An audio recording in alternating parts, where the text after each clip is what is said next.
Este día nos encontramos en un buen lugar.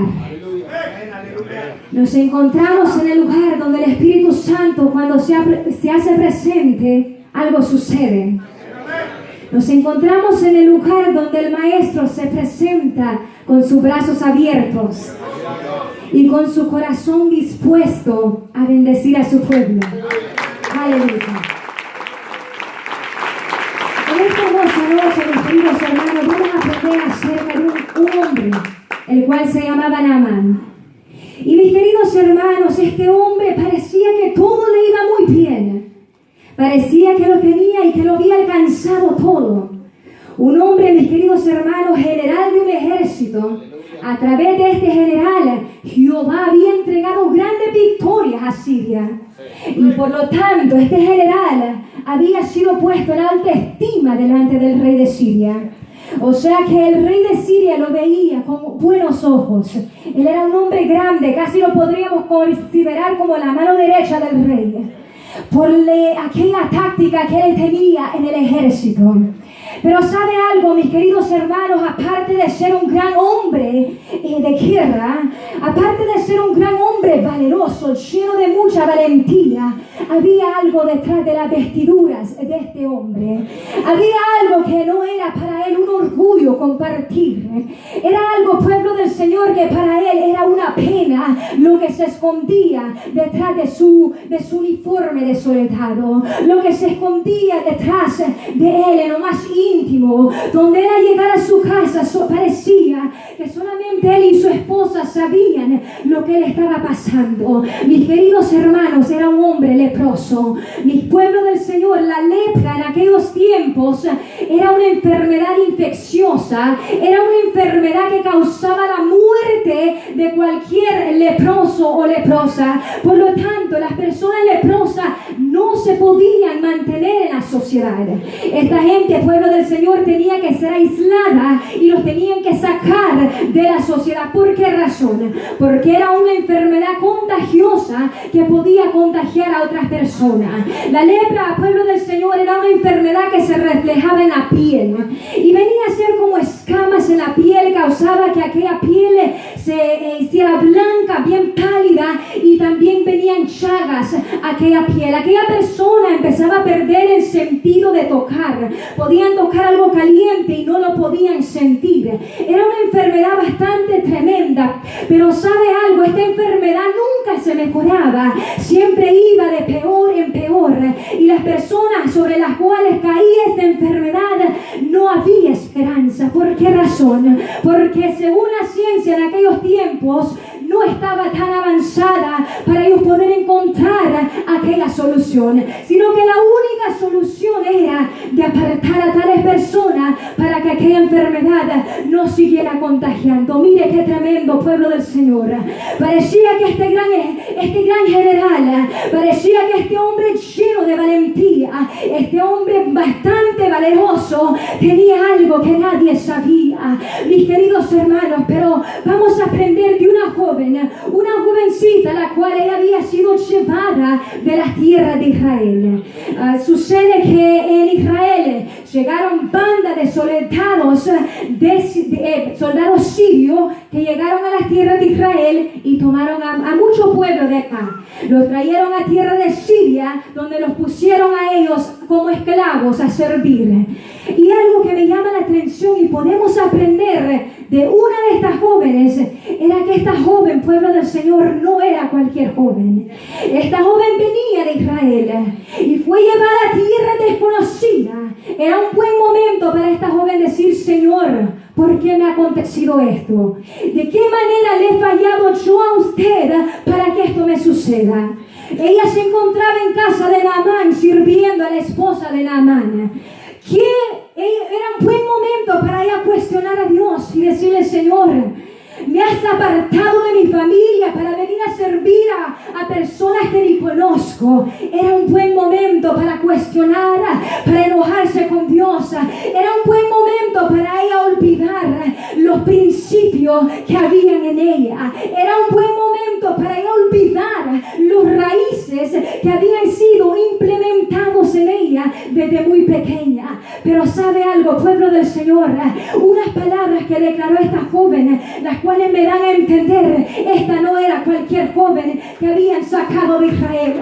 Por lo tanto, mis queridos hermanos, usted y yo tampoco, no somos cualquier pueblo, no somos cualquier pueblo que nos encontramos en tierras desconocidas, en tierras que no nos pertenecen. Usted y yo estamos en el mundo, pero ¿sabe qué? Jesús dijo, no somos del mundo. Y Jesús, orando por su discípulo, le dijo, Señor, yo no le pido que los quite del mundo, no, sino que solamente los guarde del mal.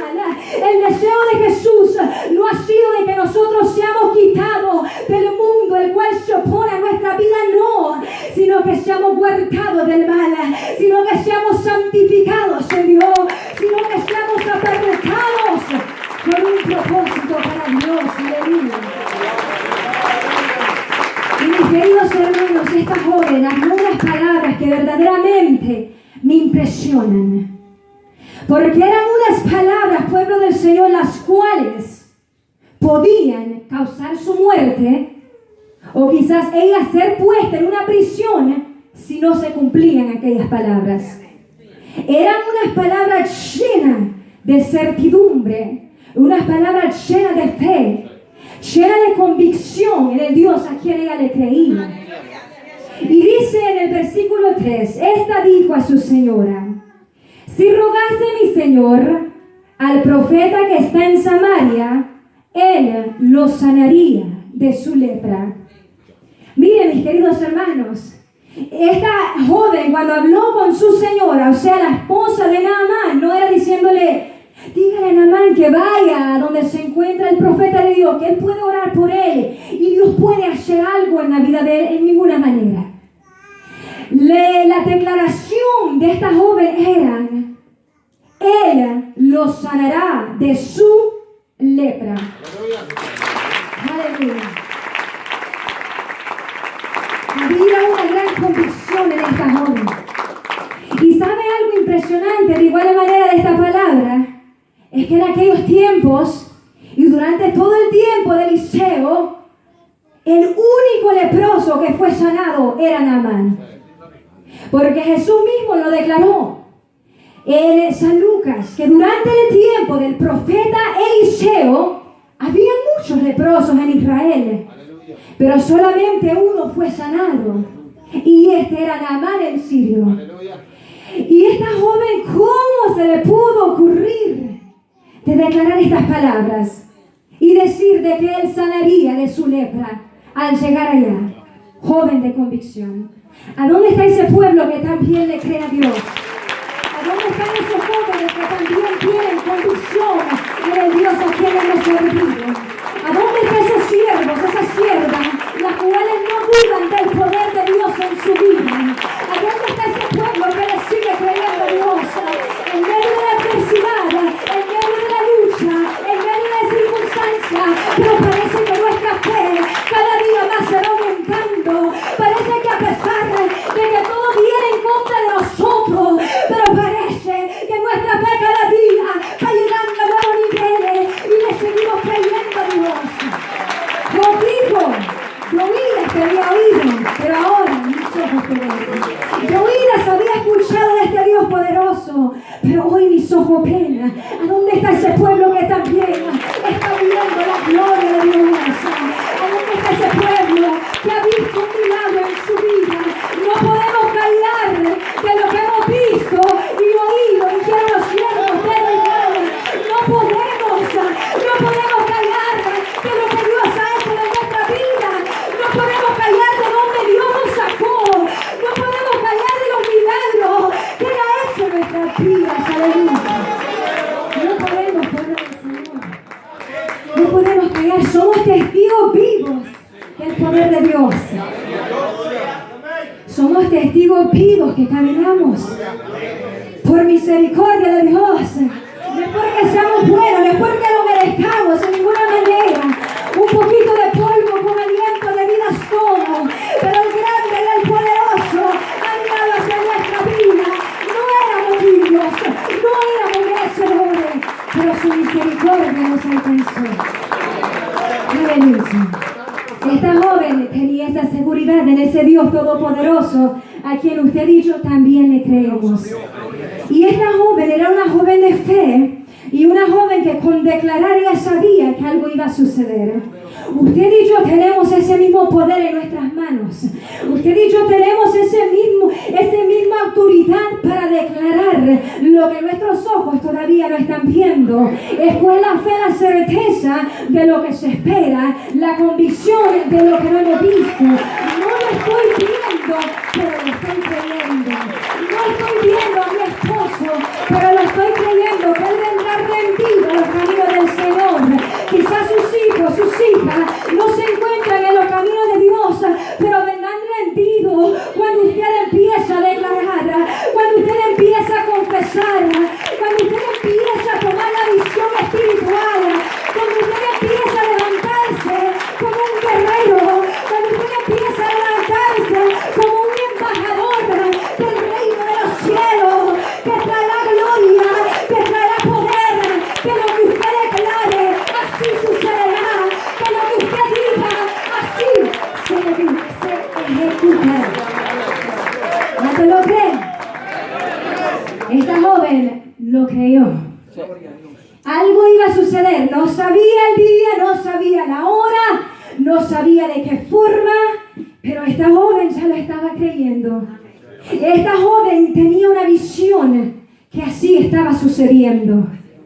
Había visión. Y muchas veces es lo que se pierde en nuestra vida, la visión.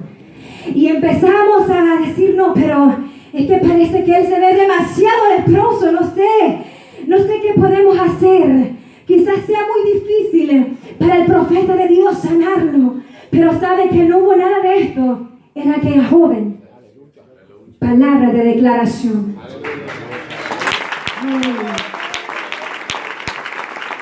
Por lo tanto, la Biblia dice que entonces el Naamán llegó ante el rey de Siria. Llegó ante el rey, le dijo, una muchacha me ha dicho así, quiero ir a Samaria, donde está el profeta de Dios. Y aquel rey de Siria, sabiendo que aquel estado de aquel varón, de aquel hombre de Naamán, no se lo iba a impedir. Le dijo, ve. Y yo enviaré cartas para que también el rey responda, para solicitar el milagro y tú puedas ser sano. Y entonces dice la Biblia que Naamán se preparó todo, llevó unas 10 vestiduras, mudadas de vestidos, llevó también 10 siglos de plata y llevó también allí oro también, muchas piezas. Y según él era quizás para dárselo en ofrenda o en agradecimiento al profeta de Dios. Iba él cargadito y con aquellas cartas del rey que el rey había escrito. Aquellas cartas diciendo que aquí envío a mi siervo Naamán, que tiene lepra para que tú lo sanes. Pueblo del Señor, llegaron estas cartas ante el rey de Israel. Y él leyó y en el momento se rasgó los vestidos. Y con la misma dijo, pero ¿soy yo Dios para dar vida y para quitarla? ¿Por qué razón este rey de Siria me ha mandado a este hombre leproso? Y se rasgó pensando de que quizás esta era una forma quizás pensando él que era una forma del rey de Siria para quizás hacer guerra en contra del rey de Israel. Y en el momento aquel rey quedó que no hallaba qué hacer. Rasgó sus vestiduras y ahí estaba que no sabía qué hacer. La palabra llegó al varón de Dios. Aquel varón se encontraba en lo íntimo de su hogar, en presencia del Dios Todopoderoso, preguntando por qué se había rasgado el rey de Israel su vestido. Y dijo, tráiganmelo. Y así sucedió. Naamán fue enviado ante el profeta Eliseo. Uno de los profetas, como nosotros lo conocemos, el sucesor de Elías. Un profeta verdaderamente tenía bastante carácter espiritual este hombre de Dios. Él cuando persiguió a Elías detrás de una bendición no era pidiendo algo pequeño, no era pidiendo algo común y cualquiera, era pidiendo una doble porción del Espíritu Santo, la cual era vida lograr, era vida nueva. Un hombre que verdaderamente sabía lo que él quería, un hombre que no había quien lo iba a parar de lo que él quería. Muchos trataban de pagarlo, los hijos de los profetas mismamente, y sorprendentemente también eran los que le decían, pero no sabes, tu Señor te va a ser quitado, si lo sé, callad. Y mismamente a Elías le decía, vive Jehová, vive tu alma, yo no te dejaré. Pueblo del Señor, había oportunidad para este varón de Dios soltar a Elías. Había muchas oportunidades, habían diferentes personas diciéndole, como quien dice, apártate, él se va a ir, déjalo. Pero sabe que este varón con su carácter, no, es que yo no lo voy a dejar. Hay algo que tiene este hombre que yo quiero, hay algo que él tiene que yo aún no lo he logrado. Ese manto es mío, y ese manto yo lo declaro, y ese manto yo lo tomaré, y con ese manto seré la gloria de Dios.